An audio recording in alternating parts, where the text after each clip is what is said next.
শিক্ষার্থী বন্ধুরা, হায়ার ম্যাথের পার্ট 2 জ্যামিতি ক্লাসে তোমাদের স্বাগতম। পার্ট 1টা আমি দেখাইছিলাম। পার্ট 1টা যারা দেখোনি, আমার ক্লাসটা দেখোনি, আমি এই ভিডিওর ডেসক্রিপশন বক্স অথবা আই বাটনে সেই লিঙ্কটা দিয়ে রাখবো। এখন আমরা আজকের পর্বে শিখবো উপপাদ্য 10, ত্রিভুজের পরিকেন্দ্র, ভরকেন্দ্র ও লম্ববিন্দু সমরেখ কিনা এটা আমরা প্রমাণ করব। এটা খুবই গুরুত্বপূর্ণ এসএসসি 2025 অথবা এসএসসি 2024 পরীক্ষার্থীদের জন্য খুবই গুরুত্বপূর্ণ, আমি বলে দিলাম। আসার সম্ভাবনা 99%। তো আর দেরি নয়, ক্লাসটা শুরু করি। তোমাদের সবাইকে স্বাগতম জানাচ্ছে আজকে রিলিজিয়ান স্কুলের পক্ষ থেকে। তো উপপাদ্য 10 করার আগে তোমাদের কিছু বেসিক জানা লাগবে। চলো আগে আমরা বেসিকটা জেনে আসি। এই তিনটা জিনিস জানা লাগবে: পরিকেন্দ্র, লম্ববিন্দু, ভরকেন্দ্র। আমি আগেই লিখে ফেলেছি যাতে ভিডিওটা বড় না হয়। তো প্রথমে আমরা শিখবো কি শিখবো? পরিকেন্দ্র। পরিকেন্দ্রটা কি? ত্রিভুজে যে কোনো বাহুর লম্ব দ্বিখণ্ড যে বিন্দুতে ছেদ করে তাকে পরিকেন্দ্র বলা হয়। ত্রিভুজের যে কোনো বাহুর লম্ব দ্বিখণ্ডক যে বিন্দুতে ছেদ করে তাকে পরিকেন্দ্র বলা হয়। এটা ছিল আমাদের পরিকেন্দ্রের সংজ্ঞা। এখন লম্ব দ্বিখণ্ডক কি করে ছেদ করবে এটা তো বুঝো না। তো এখন এটা আগে চিত্রটা আঁকাই তোমাদের মাঝে আমি এই জিনিসটা বুঝাই দিচ্ছি। প্রথমে একটা ত্রিভুজ এঁকে ফেলবা। ত্রিভুজ এঁকার জন্য যে কোনো একটা বাহু নিবা। এই দিয়ে দিলা। এখন এই কোণা থেকে একটা ত্রিভুজ সিলেক্ট করে যোগ করে দিলা। এটার নাম দিয়ে দাও, এ দিয়ে দাও, বি দিয়ে দাও, সি দিয়ে দাও। এটা একটা ত্রিভুজ। এখন লম্ব দ্বিখণ্ডকটা কি? আমরা ডাইরেক্ট চলে যাবো একটা ভালো মানের কাঁটা কম্পাস। এরপর এখানে এই সি বিন্দু থেকে যে অর্ধেকের বেশি ব্যাসার্ধ নিবা। সি বিন্দু থেকে অর্ধেকের বেশি ব্যাসার্ধ নিয়ে এই পাশে একটা বৃত্তচাপ মারিবা। আবার ওই একই মাপ নিয়া এ বিন্দুতে কেন্দ্র করে এই পাশে আর একটা বৃত্তচাপ মারিয়ে দিবা। তারপর আবার ওই ওখান থেকে এই কোনায় একটা বৃত্তচাপ, আবার এই বি বিন্দুতে ওই একই ব্যাসার্ধ নিয়ে এই ধরে গেল একই ব্যাসার্ধ নিয়ে তোমরা এই পাশে আর একটা বৃত্তচাপ দিয়ে দিবা। এখন তো খেলা শেষ ভাই, কি করবার? এখন জাস্ট যোগ করে ফেললো। এই যে এই বিন্দু থেকে এই যে এই কোনার এই যে এই বিন্দুটা সেট করেছে, তাহলে এই দুটা বিন্দু জাস্ট যোগ করে ফেললো। আবার এই বিন্দু থেকে আবার এই কোনার কোন বিন্দুটা সেট করেছে জানো? এইখানে সেট করেছে। এই দুই বিন্দুটা যোগ করে ফেললো। এই মাঝখানে একটা বিন্দু উৎপন্ন হয়ে গেল আমাদের। তো এটার নাম দিয়ে দাও এস। পরিকেন্দ্রকে কি দ্বারা প্রকাশ করা হয়? এস দ্বারা প্রকাশ করা হয়। কি দ্বারা প্রকাশ করা হয়? এস দ্বারা প্রকাশ করা হয়। পরিকেন্দ্র কি বুঝে গেছো? এবার চলে আসবো আমরা দ্রুত লম্ববিন্দু। ত্রিভুজের শীর্ষবিন্দুগুলো হতে বিপরীত বাহুর উপর অঙ্কিত লম্বগুলো যে বিন্দুতে ছেদ করে ওই বিন্দুকে ত্রিভুজের লম্ববিন্দু বলা হয়। আবার বলি, লম্ববিন্দু কি? ত্রিভুজের শীর্ষবিন্দুগুলো হতে বিপরীত বাহুর উপর অঙ্কিত লম্বগুলো যে বিন্দুতে ছেদ করে তাকে লম্ববিন্দু বলা হয়।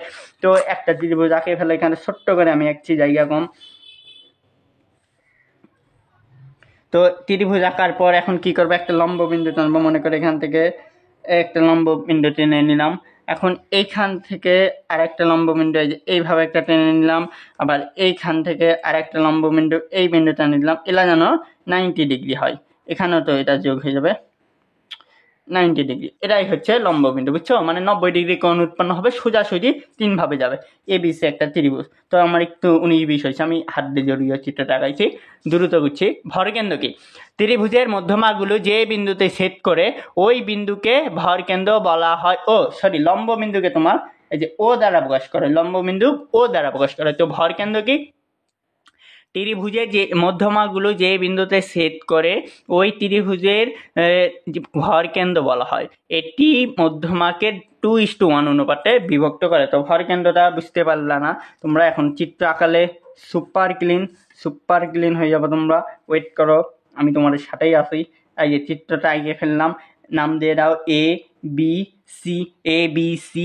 একটা ত্রিভুজ দিয়ে দাও। এখন একই কাজ, লম্ব দিয়ে দাও একটা। অর্ধেকের বেশি ব্যাসের জন্য একটা লম্ব। এখান থেকে একটা লম্ব টানে দাও। এইখান থেকে আবার একটা লম্ব দিয়ে দাও।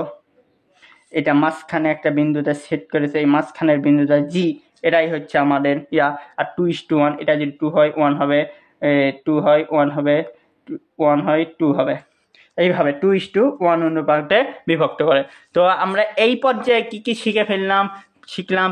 পরিকেন্দ্র শিখলাম, লম্ববিন্দু শিখলাম, ভরকেন্দ্র শিখলাম। এটাই আমাদের কাঙ্ক্ষিত ত্রিভুজের বেসিক।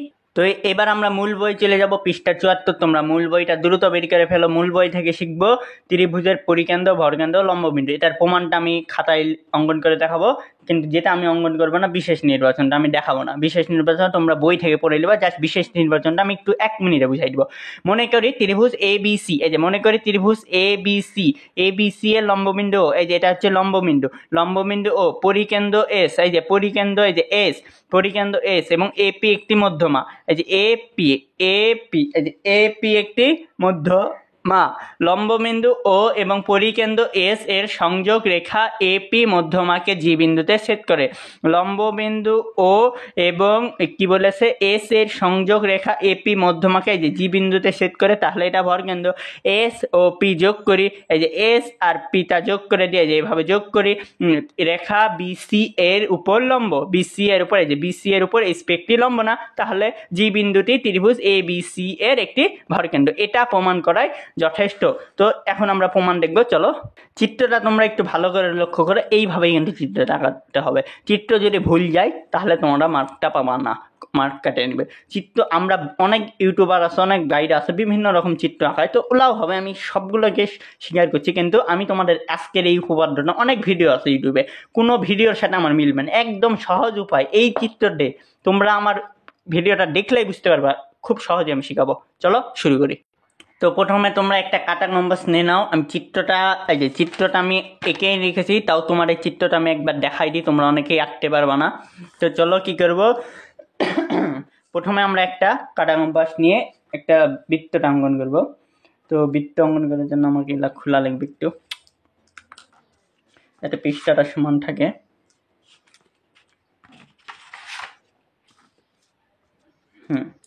মোটামুটি আছে, একের চিত্র হবে ইনশাল্লাহ। এখন এখান থেকে একটা জাস্ট বৃত্ত অঙ্কন করো। বৃত্ত অঙ্কনটা সবাই পারো, কেউ না বৃত্ত অঙ্কন করতে পারলে ক্লাস 1-2 ভর্তি হও। মজা করলাম একটু, তো কেউ কিছু মনে করো না। তো একটা বৃত্ত অঙ্কন করবো, মনোযোগ দাও, এখন আর মজা না, এই যে মনোযোগ দাও। একটা বৃত্ত অঙ্কন করার পর কি করবা, স্কেল ব্যবহার করো। এই যে আমার এই কেন্দ্রটা একটু বড় করে ফুটা দিয়ে দিলাম, এই কেন্দ্র থেকে একটু দূরে সাপোজ এরকম একটা টাইমে আরেকটা রেখা অঙ্কন করো।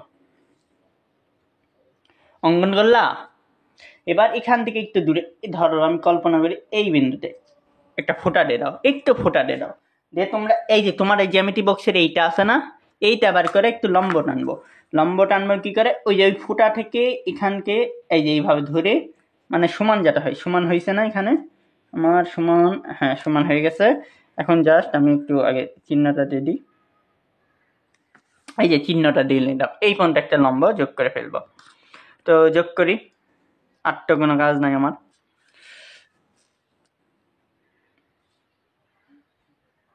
খুব সূক্ষ্মভাবে কাজ করবা, ঠান্ডা মাথায়, ভুল গেলে কিন্তু তোমার বাহু মিলবে না। এবার কি করবা, এইটুকুটা যোগ করে ফেলো, এইটা আর এটা, ঠিক আছে মোটামুটি, এই যে মিলে গেল। এবার এইটুকুটা যোগ করে ফেলো, এইখান থেকে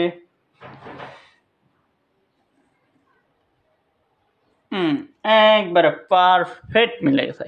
এবার কি করবা, এখান থেকে একটা লম্ব টানে ফেলো, লম্ব টানলা, দেখো লম্ব টানলা না। এখন আমার আরেকটা জিনিস লাগবে, তোমাদের জ্যামিতি বক্সের এই জিনিসটা আছে না, এখন আমরা এই যে এইটুকু লম্বের দূরত্বটা নিব, এখান থেকে কত দূর নিয়েছিলাম, এই আর এই দেখো দূরত্ব নিলাম। এবার এই বিন্দুতে মানে এখানে কেন্দ্র করে এইখানে আসছি, তো এখানে একটু ডাবে ফোঁটাটা দিয়ে দাও, দিয়ে দিলাম।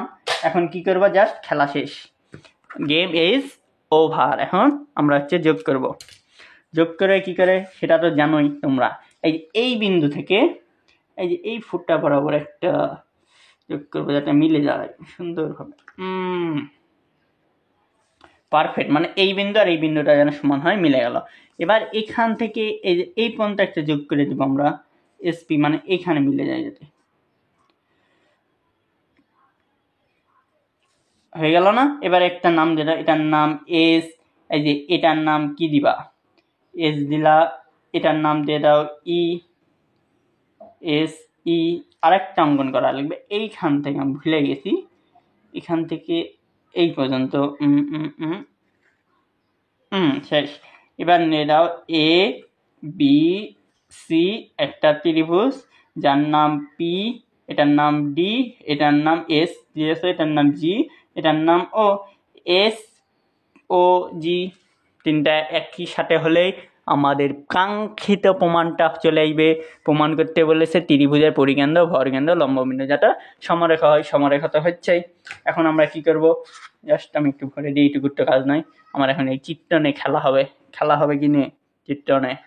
তো চলো এবার আমরা প্রমাণ দেখব। তো তোমাদের আরও দুটো জিনিস জানা লাগবে, সেই জন্য আমি এখানে একটু দেখাচ্ছি। সাদৃশ্যণী কি? অনুরূপ বাহু অনুপাত সমান হলে এটাকে আমরা সাদৃশ্যণী বলতে পারবো। অনুরূপ বাহু অনুপাত সমান হলে সাদৃশ্যণী বলতে পারবো। বিপরীত কোণ চেনা লাগবে। দেখো, দুটি রেখা পরস্পর ছেদ করার ফলে একে অপরের বিপরীতে যে কোণ সমূহ উৎপন্ন হয় তাকে বিপরীত কোণ বলা হয়। অর্থাৎ এই যে এরকম একটা রেখা, আমি এখানে দেখাই, এরকম একটা রেখা, এটা সাপোজ জি বিন্দুতে ছেদ করেছে, তাহলে এই জি বিন্দুটাই এর বিপরীত কোণ। আবার একান্তর কোণ কি? একান্তর কোণ মানে এন মনে করবা, একান্তর কোণ মানে এন, এই যে এই বাহুটা আর এই বাহুটা সমান একান্তর কোণ। জাস্ট এইটুকু তো বুঝে গেছো, পানি তাই না? ক্লিয়ার? এবার আমরা কি করব, আমরা এখন আমাদের কাঙ্ক্ষিত প্রমাণটা চলে যাব।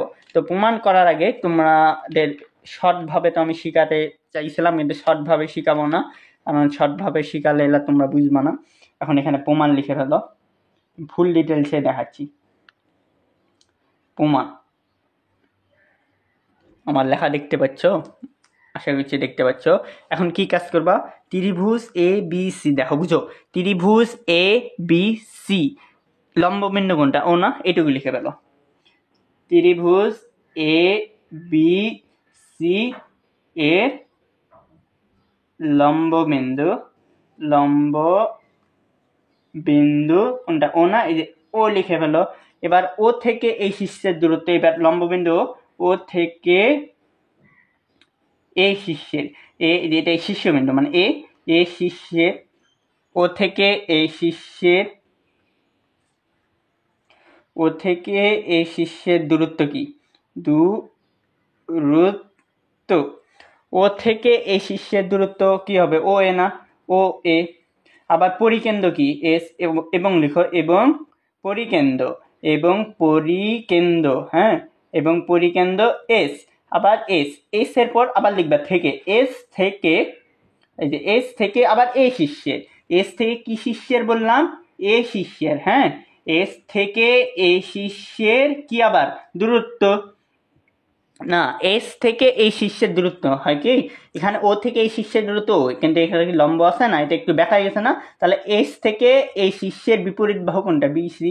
এস থেকে এই শীর্ষের বিপরীত, এস থেকে এই শীর্ষের বিপরীত বাহু কোনটা হবে বলো তো? বিসি। বিসি এর দূরত্ব, বিসি এর দূরত্ব, এই যে এসপি লম্ব, এসপি, বিসি এর দূরত্ব এসপি। আমি একবারে লিখার সাথে সাথে চিত্র দেখে দেখে বুঝাই দিলাম, তো এটা তো বুঝতে পেরেছো। এখন তোমরা কি করবা, আমার ব্ল্যাক পেনটা কই, পেন এই তো। এখন এখানে একটা দিয়ে দিবা, অটাইপ দিয়ে দিবা, এই যে ও এই শীর্ষের দূরত্ব ও এ না, এই যে ও এ ইকুয়ালস টু লিখে দিবা 2 দিয়ে দিবা, 2 এস, এই যে লাস্টে পেলাম এসপি। এটাকে এখন তোমরা 1 নম্বর সমীকরণ ধরে ফেলো। তো এটা কি করে হলো, এইটুকুটা বুঝলে এটা বুঝে যাবা। ও এ শীর্ষের দূরত্ব ও এ, বি শীর্ষের বিপরীত বাহু এসপি, এখানে 2 লাগাই দেবে, জাস্ট এইটুকু। এটা আমি বুঝানোর দরকার নেই, তোমরা এইটুকু যা থাকবে 2 যোগ করে গুণ করে দেবে এসপি, এইটুকু বুঝো। আমি তোমাদের অত ডিটেলসে নিয়ে যাবো না, সহজভাবে বুঝাই দেবো। এবার আসো 2 নাম্বার। আমার ভিডিও যত বড় হোক, 1 ঘন্টা আবার হয়ে যাক, কিন্তু একবারে ভাঙ্গে বুঝাবো। তোমরা তো বুঝতেই পারছো প্রথম থেকে যারা দেখছো। অনেকে মনে করবে ভিডিও বড় মানে অনেক কিছু শিখাবে, অনেকে ঢুকবে না ঢুকুক, ওরা লসে পড়ুক। তোমাদের আমি ভাঙ্গে শেখাচ্ছি, কোনো টেনশন নেওয়ার দরকার নাই। তো এখন আসো 2 নাম্বারে যাব। 2 নাম্বার আবার একটু কালারিং পেন দিয়ে লিখি তোমাদের, তাহলে সুবিধা হচ্ছে মনে হচ্ছে। 2 নাম্বার একটু অন্য কালি দিয়ে লিখি, যেহেতু লিখবে, হ্যাঁ,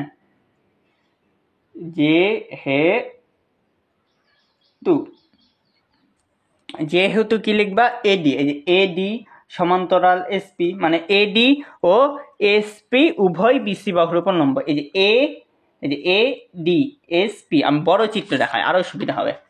এই দেখো যেহেতু এ এই যে ডি, এই যে এ ডি আর এস পি উভয় কিন্তু এই যে বিসি বাহুর উপর লম্ব না, এ ডি আর এস পি উভয় বিসি বাহুর লম্ব, এটাই লিখবো। যেহেতু এ ডি ও এস পি উভয়, এডি ও এসপি উভয় বিসি বাহুর উপর লম্ব, এডি ও এসপি উভয় বিসি বাহুর উপর কি হবে লম্ব, এডি ও এসপি উভয় বিসি বাহুর উপর লম্ব, সেহেতু তোমরা বলতে পারবা সেহেতু এই যে এডি সমান্তরাল বিসি। যদি এডি আর এসপি বিসি কোথায় পেলাম ভাই, এসপি এডি আর এসপি যদি তোমরা লম্ব হয়, বিসি লম্ব হয়, তাহলে এডি সমান্তরাল বিসি, তাই না? তো আবার লিখবা এডি সমান্তরাল বিস এসপি, সরি বিসি না, এডি সমান্তরাল এসপি, লম্ব মানে সমান্তরাল, এডি সমান্তরাল এসপি, এসপি এদের কি লিখবা, এদের ছেদক, এদের ছেদক, এদের ছেদক কত, এই যে এপি, এই যে এডি সমান্তরাল এসপি বিসি এর লম্ব হলে এই যে এপি, এই যে এ পি, এই যে এই পি বাহুটা এদের ছেদক। তো আমরা এখানে লিখব এদের ছেদক এ পি, জাস্ট এইটুকু লিখে এখন এখানে একটা দাঁড়িয়ে দাও। এখন তোমাদের আসো কোণ বোঝাতে হবে। একান্তর কোণটা চিনলাম কি করে, এই যে এন এর মতো থাকবে না, এটাকে থাকলে কি বলবো একান্তর কোণ। এখন একান্তর কোণ কোনটা এখানে, এই যে দেখো এন, এই দেখো এন, এন হয়ে গেছে না, এইটা থেকে আসছে এই পর্যন্ত, এই দেখো এটা কিন্তু একটা এন এর মতো, এরকম করে যায় এরকম, মানে একটা এন, তার মানে এই যে এই পি কোণটা দেখো আমি হাইলাইট করে দেখাচ্ছি, এই যে এই পি কোণটা আমি একটু গাঢ় করে রেখেছি, পি কোণটা আর তোমার এই যে এ কোণটা, বুঝতে পারলে এই পি কোণটা আর এ কোণটা কিন্তু একান্তর কোণ আমার। তাহলে এখানে আমরা কি লিখবো, প্রথমে লিখবো পি এ ডি, মানে এই কোণটা নিলাম প্রথমে পি এ ডি, আবার পরে লিখবো A P S, A P S, just এইটুকুই লিখবো। দেখো প্রথমে লিখবো কোণ P A D equals to আবার এ পি এস, আবার এ পি এস, এটা কি একান্তর কোণ, একান্তর কোণ, একান্তর কোণ। এবার একান্তর কোণকে যদি আমরা একটু ছোট করি, এখানে তো বাহু আছে, তাহলে লিখবা অর্থাৎ কি নিলাম প্রথমে পি এ ডি, দেখো পি, এই যে পি এ ডি নিলাম না, তাহলে এখানে লিখতে পারি পি না জি A O, G A O, G A ও, এইটুকুটা আমরা লিখতে পারি তাই না, জি এ ও, অর্থাৎ কোণ দিয়ে দাও জি এ ও, আবার বুঝাবো টেনশন নাই, তোমরা একটু দেখো, না বুঝতে পারলে আমি আবার বুঝাবো। জি এ ও কোণটা ছোট কেন, আবার এখানে কি লিখতে পারি এস পি জি, এস পি জি। এখন আসো তোমাকে আমি এইখানে বুঝাই, তাহলে তোমরা আরো বুঝতে পারবা। আমার ব্ল্যাক পেনটা কই, এই তো।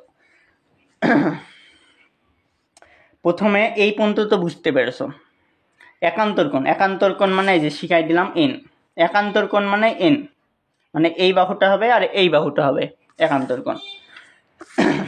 তোমরা একান্তর কোণের সংজ্ঞা জানার দরকার নাই, একান্তর কোণ মানে এন লিখবা, এন। এখন দেখো এখান থেকে একান্তর কোণে যে পি কোণটা একটা হবে, যে পি কোণটা আবার এ কোণটা একটা হবে, হ্যাঁ পি কোণ আর এ কোণটা একটা একান্তর কোণ, তাহলে এটা আমরা লিখতে পারি পি এ ডি, মানে কোণ মানে মাঝখানে থাকবে যেটা পি এ ডি, যে পি এ ডি লিখেছে, আবার লিখতে পারি এ পি এস, মানে এই দুটো একান্তর কোণ লিখলাম, বুঝতে পারলা তো। এবার দেখো এখানে মাঝখানে একটা জি বিন্দু আছে, ও বিন্দু আছে, তার মানে আমরা একটু কোণটাকে বড় আছে এতখানি, এটা মানে ছোট করলাম। দেখো আমাদের কিন্তু একটা কমন জিনিস, এখানে এ আছে, এখানেও এ আছে, এখানে পি আছে, এখানেও পি আছে, কোনগুলো মাঝখানে থাকবে শুধু ছোট করছি, ও এ জি লিখতে পারি, ও এ জি লিখতে পারি, আবার লিখতে পারি কি লিখতে পারি পি না জি পি এস বা এস পি জি, এইটুকুই লিখতে পারি। এখন আমরা কি করব, এখন আমাদের খেলা শেষ, এখন আমরা লিখব এখন ত্রিভুজ, ত্রিভুজ এ জি ও, এ জি ও, অর্থাৎ আমরা এই ত্রিভুজটা নিয়ে কাজ করবো। আমি তোমাদের একটু হাইলাইট করে দেখাই,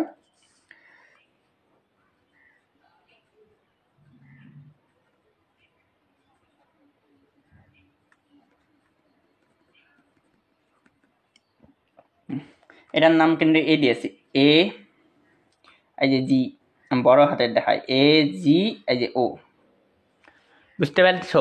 এ জি ও, অর্থাৎ এই ত্রিভুজটা নিয়ে আমরা এখন কাজ করব। এ জি ও আমি এখান থেকে দেখাই, এখানে আমি অঙ্কন করছি না, এটা আমি ফ্রেশ রাখছি, এখানে আমি যত ঘিচিমিচি আছে দেখাচ্ছি তোমাদের, এই জন্য আমি এটা এক্সট্রা আঁকায় রেখেছি। এ জি ও, যে এ জি ও লিখে ফেলেছি না? এখন লিখবা এ জি ও এবং কালি গইরে, এ জি ও এবং আর একটা ত্রিভুজ নিব, সেটা হলো এই নিচেরটা, আমি এখানে একটা হাইলাইট করে ফেলি।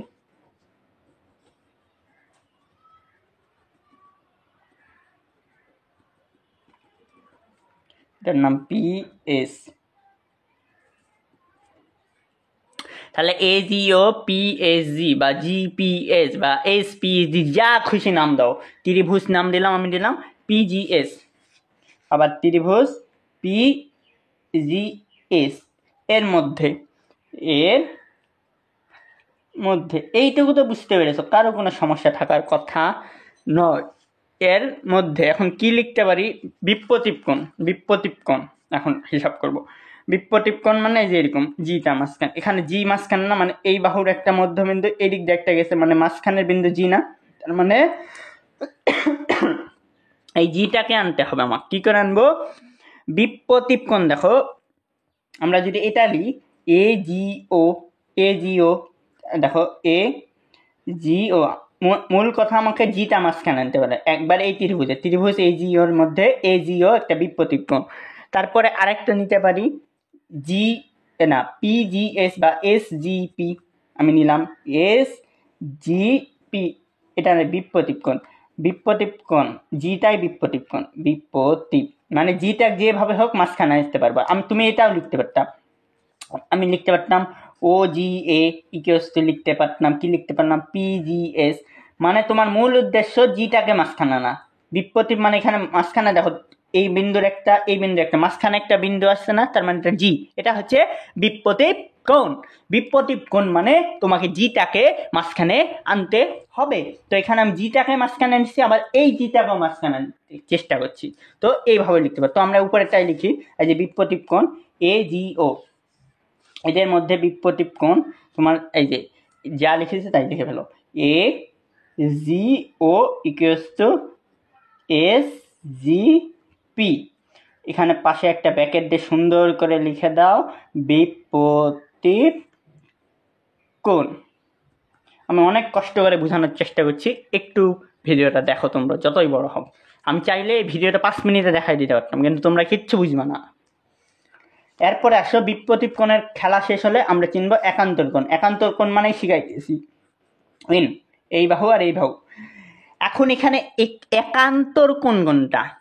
এস পি জি, এই যে এই পি বাহুটা, আবার এই যে এই বাহুটা, আমি একটু আরো হাইলাইট করি, এই যে এই বাহুটা আর এই যে এই বাহুটা আমার দেখতে পাচ্ছ। তাহলে এস পি জি এখানে লিখে ফেলো তো, এস পি জি মানে মূল কথা এখানে পি আর এটাকে মাঝখানে আনতে হবে, তো এস পি জি। এবার এটাকে মাঝখানে আনতে যাই, জি এ ও লিখতে পারি, তো এটাই লিখে ফেলবো আমরা just S P G equals to G A O. কি লিখবো? একান্তর কোণ, একান্তর কোণ, বুঝতে পারলা? S P G G A ও আমরা একান্তর কোণ লিখে ফেললাম। এবারে আমাদের কি বাকি থাকছে একটু আমি আরো হাইলাইট করে দেখাই, সবুজ কালিতে করে আমার। আমরা প্রথমে দেখো এই যে জি কোণটা নিয়েছি, জি কোণ নিয়েছি, এখানে পি কোণ নিয়েছি, এ কোণ নিয়েছি, তাহলে বাকি থাকলো কি? এখানে এই যে ও এ কোণটা বাকি থাকলো, ও কোণটা বাকি থাকলো, আর একটা বাকি থাকলো হচ্ছে এস এস কোণটা বাকি থাকলো, মানে এটা অবশিষ্ট কোণ। এই দুটা কোণের কাজ আমরা করিনি। তাহলে এখানে লিখতে পারি এ ও জি, এই যে এ ও জি ইকুয়ালস টু আমরা লিখতে পারি পি এস জি। মূল কথা আমার ও আর এসটাকে আনতে হবে মাঝখানে, মানে এই দুটো অবশিষ্ট আছে, এই যে এস আর ওটাকে আনলাম। তো এটাই আমরা লিখে ফেলবো। কি করে লিখবো? একটু আমাদের স্ট্যান্ডার্ড ভাষাটাই লিখবো।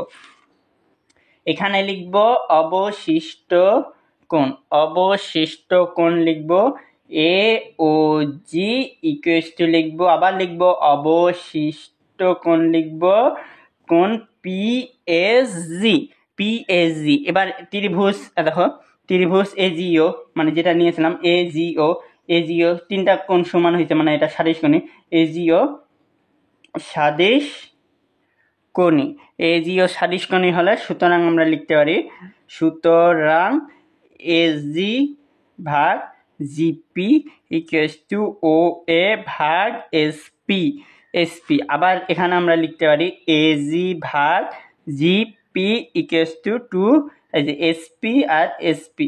এটা আমরা পালাম কোথায়, এই যে এই 1 নং হতে। তো এখানে লিখে ফেলে 1 নং হতে পাই, হতে পাই।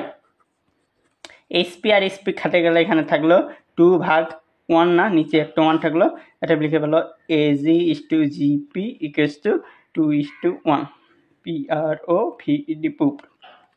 তো আমি এখানেই শেষ করছি ভিডিওটা। এই ছিল আমাদের প্রমাণ, আশা করছি বুঝতে পেরেছো। তো আজকের ক্লাস এখানে শেষ করছি, অন্য কোনো ভিডিওতে দেখা হবে। এটা পার্ট 2, পার্ট 3 নিয়ে দেখা হবে। আল্লাহ হাফেজ।